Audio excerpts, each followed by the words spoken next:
Brought to you by Bank of Maharashtra. Bank of Maharashtra ने अपने home loan पर ब्याज दर घटाकर अब कर दिया है केवल 8.35%, वो भी जीरो प्रोसेसिंग फी पर। नमस्कार, आप देख रहे हैं बिस्तक। मैं हूं रजत देवगन। आज जब बाजार में ट्रेडिंग करने लौटे तो एकमात्र ट्रिगर था और वो था बजट की मेन अनाउंसमेंट्स। उसके दम पे आज बाजार में ऐसा लग रहा था कि तेजी बनेगी और काउंटर स्पेसिफिक मूव्स देखने को मिलेंगे, और बिल्कुल सही अच्छी तेजी शुरुआती सत्र में बनती चली गई। इनफैक्ट गैप अप ओपनिंग देखने को मिली। एक तो वैसे ही पिछले सत्र में अमेरिकन मार्केट्स तेजी के साथ हुए थे बंद, और ऊपर से आज हमारा मूड माहौल ठीक था। गिफ्ट निफ्टी बता रहा था कि तेज खुलेंगे, तेज खुल गए। 114 पॉइंट्स की छलांग निफ्टी ने शुरुआती सत्र में लगा दी। लेकिन इंपॉर्टेंट क्या था, 21,812 के लेवल की ओपनिंग, और उसके बाद जैसे ही बाजार खुला बुल्स ने एकदम से मोर्चा संभाल लिया और वन वे ट्रैक पे दौड़ते चले गए। एक बार निफ्टी 430 पॉइंट्स ऊपर था। दिन का हाई है 22,126.8। यह आज तक का रिकॉर्ड लेवल निफ्टी ने हासिल किया है। कभी भी यह लेवल हासिल नहीं किया था, तो निफ्टी ने रिकॉर्ड लगा दिया बजट के अगले दिन। लेकिन यह सारा एपिसोड 11:30 बजे निपट गया। बहुत ही तगड़ी मुनाफा वसूली ऊपरी स्तरों पर आई है, और ऊपरी स्तरों पर धड़ल्ले से टूटे हैं। लेटर हाफ में संभलना मुश्किल हो रहा था इंडेक्स का, निफ्टी और निफ्टी बैंक का। निफ्टी बैंक में डेंट ज्यादा पड़ गया था। अल्टीमेटली हुआ यह कि निफ्टी की क्लोजिंग आई है 21,853, ओपन था 21,812। तो जहां से चले थे उसी के आसपास आके बंद हुए। 156 पॉइंट्स के गेन्स फिर भी क्लोज टू क्लोज निफ्टी पे दिखाई देंगे, लेकिन निफ्टी बैंक की हालत ज्यादा टाइट थी। 217 पॉइंट्स क्लोज टू क्लोज गिरकर बंद हुआ है 45,970 के लेवल पे। सेंसेक्स 440 अंकों की बढ़त के साथ 72,085 के लेवल पे हुआ है बंद। लेकिन झटका लग गया ऊपरी स्तरों पर, बहुत जोरदार करंट। और जो मैं कह रहा हूं मुनाफा वसूली हुई है, उसमें आंकड़े ही बता रहे हैं कि आज के दिन का हाई है निफ्टी का 22,126, और ऊपरी स्तरों पर जो दबाव आया तो क्लोजिंग आई है 21,853, यानी कि ऊपरी स्तरों से 273 पॉइंट्स गिरकर बंद हुए हैं। निफ्टी बैंक आज हाई लगा दिया था 46,892, लेकिन ऊपरी स्तरों पर जो टूटते चले गए तो 45,970 की क्लोजिंग आई है। हमने 922 पॉइंट्स गवा दिए। तो ये थी आज प्रॉफिट बुकिंग। शुरुआत में तो सब कुछ हरा नजर आ रहा था, बहुत ही तेजी वाली मार्केट थी, लेकिन उसके बाद इंडेक्स स्पेसिफिक ट्रेडर्स ने मुनाफा वसूली कर डाली एक ही सिंगल ट्रेडिंग सेशन में। सोचो सही, सिंगल ट्रेडिंग सेशन में निफ्टी 430 पॉइंट्स ऊपर उछल गया, तो बस फिर कहीं ना कहीं पिक्चर बिगड़ गई, ऊपरी स्तरों पर मुनाफा वसूली आ गई। जो कॉन्ट्रीब्यूटर्स है निफ्टी के, जहां पर आज तेजी बनी है, स्ट्रेंथ देखने को मिली है, उसमें रिलायंस इंडस्ट्रीज आज 47 पॉइंट्स का योगदान इसकी तरफ से, इन्फोसिस 30 पॉइंट्स का योगदान दे रहा था, टीसीएस एनटीपीसी पावर ग्रिड हर निशान में थे। लेकिन गिरावट वाले स्टॉक्स जो दबाव डाल रहे थे बाजार पे, उसमें एचडीएफसी बैंक, आज एचडीएफसी बैंक टूटा, एक्सिस बैंक टूटा, निफ्टी बैंक साथ साथ नीचे आ गया। एलएनटी, आईटीसी, एचयूएल, इन स्टॉक्स पे दबाव था। एडवांसेस फिर भी थे 38 निफ्टी के, और 12 शेयर्स आज के सत्र में लाल निशान में हुए हैं बंद। लेकिन जो तेजी पकड़े हुए थे निफ्टी पे, टॉप गेनर्स, उसमें था बीपीसीएल। सरकारी कंपनियों का बोलबाला है। बजट के बाद भी बाजार बेट लगा रहा है सरकारी कंपनियों पे ही। एनर्जी स्टॉक्स, पीएसयू बैंक्स, बहुत ही जबरदस्त तेजी आज के सत्र में बनी है। बीपीसीएल 9.5% ऊपर था, पावर ग्रिड आज 4.5% ऊपर, ओएनजीसी लगभग 4% ऊपर, अदानी पोर्ट्स कल नतीजे आए थे और उसके बाद ये स्टॉक तेज है, 3.5% के आसपास के रिटर्न्स आज भी दे गया। एनटीपीसी 3.25% ऊपर। आप ये देखो निफ्टी के जो ऊपर के 5 स्टॉक्स हैं तेज, उसमें से 4 तो सरकारी कंपनियां।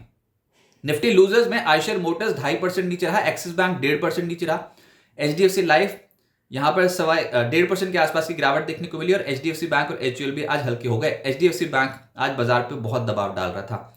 एफएनओ गेनर्स में सबसे ऊपर तो आपको बीपीसीएल ही नजर आएगा, बहुत ही तगड़ी चाल थी, लगभग 10% की। आईओसी 9.5% ऊपर था। इसके अलावा एबॉट 8.5% चढ़ा है, एबी कैपिटल 8% चढ़ा, और जीएमआर एयरपोर्ट्स 8.5% चढ़कर हुआ है बंद।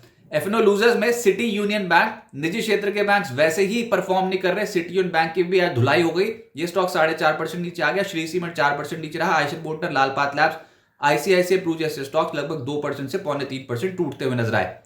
मिड कैप गेनर्स की सूची तो बहुत लंबी है, लेकिन आप ये देखो जो बजट की अनाउंसमेंट्स आई थी ना, जिसपे कैपेक्स से रिलेटेड अनाउंसमेंट थी, अफोर्डेबल हाउसिंग को बढ़ावा देने की बात की गई थी, तो सरकारी कंपनियां एक तो वैसे ही प्रेफर हो रही हैं, और आज हमने बाजार में देखा मिड कैप कैटेगरी के जो स्टॉक्स थे उसमें सबसे ज्यादा प्रेफरेंस सरकारी कंपनियों को ही मिली है। मिसाल के तौर पे एनबीसीसी आज 20% ऊपर था, शिपिंग कॉर्पोरेशन ऑफ इंडिया 15% ऊपर, पावर सेक्टर की कंपनी सतलुज जल विद्युत निगम 12% ऊपर, इंजीनियर्स इंडिया नतीजे आए उसके बावजूद 10.5% ऊपर, एनएचपीसी 10% ऊपर, आईओबी 8.25% ऊपर रहा।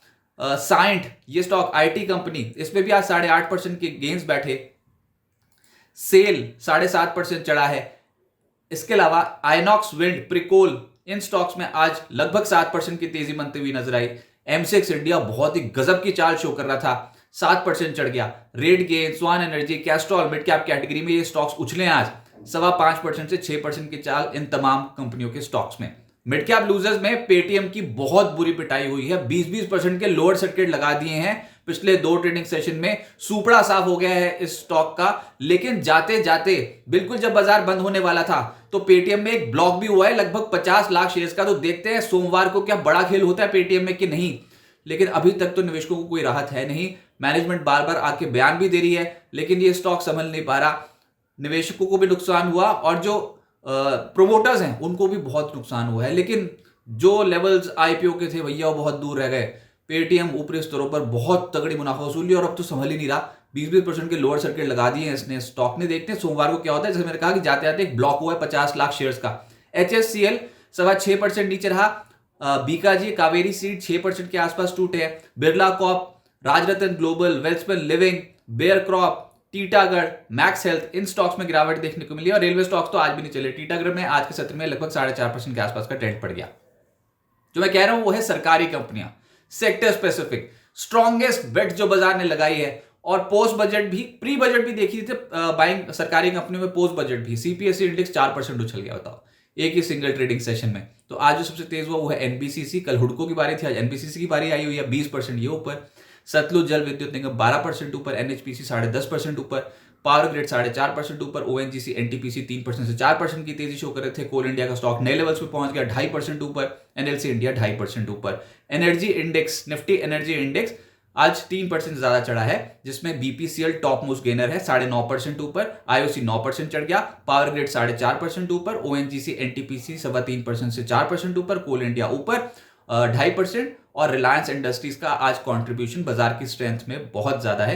रिलायंस का स्टॉक आज 2% ऊपर रहा। पीएसयू बैंक्स निजी क्षेत्र के मुकाबले तो जमकर प्रदर्शन कर रहे हैं। सरकारी बैंक पिछले 2 दिनों से ताबड़तोड़ चाल दिखा रहे हैं। और आज जो सरकारी बैंक चले हैं उसमें पीएसबी 20% का सर्किट लग गया, आईओबी 8% ऊपर, पीएनबी 5% ऊपर, बैंक ऑफ इंडिया 4% ऊपर, इंडियन बैंक लगभग 4.25% ऊपर रहा। Central bank, UCO bank, union bank, Canara bank सब ऊपर, बहुत ही जबरदस्त रिटर्न मिले हैं। आईटी सरप्राइज था, आईटी स्टॉक्स में आज खरीदारी हुई है, जिसमें कोफोर्ज लीडरशिप संभाल रहा था 4.5% ऊपर, टीसीएस आज 2.25% ऊपर था, विप्रो 2.5% ऊपर, परसिस्टेंट 2.5% ऊपर, एलटीआईएम, इन्फोसिस, टेक महिंद्रा 2% से ज्यादा चले हैं। मेटल्स में भी खरीदारी हो गई, जिसमें स्टील अथॉरिटी सरकारी कंपनी, आज इसका स्टॉक 7.25% ऊपर था। जेएसएल 6% ऊपर, एनएमडीसी 5% ऊपर रहा। JSPL, NALCO, Tata steel, JSW steel, Hindalco ये सब स्टॉक्स ऊपर थे। एक सेक्टर दबाव में था, वो था निजी क्षेत्र के बैंक्स, आज अंडर परफॉर्म कर रहे थे, कंसिस्टेंट अंडर परफॉर्म ही कर रहे हैं। सरकारी ठप्पे वाली कंपनियां चल रही हैं, निजी क्षेत्र के बैंक्स अभी नहीं चल रहे हैं। और आज जो गिरावट थी city union bank, axis bank, HDFC bank, RBL bank, IDFC first bank और फेडरल बैंक में। अब आगे क्या होगा? बजट निकल गया, यूएस फेड की पॉलिसी निकल गई, अगला हफ्ता होगा आरबीआई पॉलिसी के नाम। जी हां, 6 से 8 फरवरी को एमपीसी की पॉलिसी बैठक है, 8 तारीख को आरबीआई की मॉनेटरी पॉलिसी है। देखते हैं आरबीआई गवर्नर ब्याज दरों में कोई छेड़छाड़ करते हैं कि नहीं। यूएस फेड चेयर ने तो नहीं किया ब्याज दरों में कोई भी छेड़छाड़। उम्मीद यही है कि आरबीआई गवर्नर भी कोई भी छेड़छाड़ ब्याज दरों में नहीं करेंगे। लेकिन इस बजट में जितना फिस्कल डेफिसिट को कंट्रोल करने पे फोकस था और जरूरत से ज्यादा सरकार उधारी भी नहीं ले रही है, तो उसके चलते बॉन्ड मार्केट में पिछले कुछ दिनों में उथल पुथल ज्यादा देखने को मिली है। और आप देख रहे हो कि ट्रेजरी गेन्स मिलने की संभावना सरकारी बैंक्स में ज्यादा हो गई और सरकारी बैंक्स के शेयर जो हैं वो भाग रहे हैं। ऐसा लग रहा है कि बॉन्ड प्राइसेस बढ़ेंगे, इंटरेस्ट रेट्स कम होने की संभावना ज्यादा हो गई है, यील्ड्स कम होने की संभावना ज्यादा हो गई है। तो इस पूरे घटनाक्रम को लेके और खास तौर से जो ग्रॉस डेट और नेट डेट की फिगर जो आई है बजट में, उसको लेकर आरबीआई गवर्नर क्या बोलते हैं, ये बहुत इंपॉर्टेंट रहेगा। तो इस बार की पॉलिसी उस लिहाज से बहुत बेहतर है कि ये जो टाइमलाइन है इंटरेस्ट रेट्स के घटने का सिलसिला कब शुरू होगा। यूएस में वो क्या सोचते हैं कि यूएस में इंटरेस्ट रेट घटेंगे कि नहीं 2024 में, और भारत में क्या इंटरेस्ट रेट्स पहले घट सकते हैं, ये बड़ा मुद्दा है। और इसी के चलते आप देख रहे हो कि banking stock, specially PSU banking stocks में कुछ खरीदारी होनी शुरू हुई है। लेकिन अब अगला हफ्ता आरबीआई पॉलिसी के नाम है। बाजार में उछाल में मुनाफा वसूली भी होगी। तो ये एक डायरेक्शनल मार्केट अभी बनी नहीं है। आज ऐसा लगा था जब 400 पॉइंट से ज्यादा के गेंस मिल रहे थे निफ्टी में, तो ऐसा लगा था बल्ले बल्ले हो गई, रिकॉर्ड्स पे पहुंच गए, लेकिन वहीं से किसी ने जमकर बेचा, ऊपरी स्तरों पर बेचने वाले अभी बैठे हैं। तो आप ये समझो कि आज का हाई तो लगा दिया था निफ्टी ने 22,126 के लेवल का, लेकिन ऊपरी स्तरों पर टिकना अभी थोड़ा मुश्किल है और हो सकता है कि कोई उछाल आए तो उसमें फिर ट्रेडर्स फिर से मुनाफा वसूली करते हुए नजर आए। 22,130 के लेवल के ऊपर निकलने में अभी निफ्टी को दिक्कत आएगी। फिलहाल सरकारी कंपनियों के भरोसे ही है बाजार बिल्कुल बाइफरकेट कर चुका है अपने आप को। सरकारी कंपनियां चल रही हैं, निजी बैंक्स पे बिल्कुल इस समय खरीदारी नहीं हो रही है। बाजार पे सतर्क रहें, गिरावट में ही खरीदारी का मौका ढूंढें। जहां पर खड़े हैं वही इंपॉर्टेंट सपोर्ट है, लेकिन उसके बाद सपोर्ट लेवल 21,770 21,600 के आसपास आते हैं, तो डिप्स में ऐड करने वाली मार्केट है, लेकिन ओवर ऑप्टिमिज्म में ना जाएं। पोजीशन साइजेस अभी भी कम रखें। देखते हैं आरबीआई पॉलिसी जो है वो क्या इशारा देती है इंटरेस्ट रेट कटौती का कि नहीं। तो अगला हफ्ता आरबीआई पॉलिसी के नाम।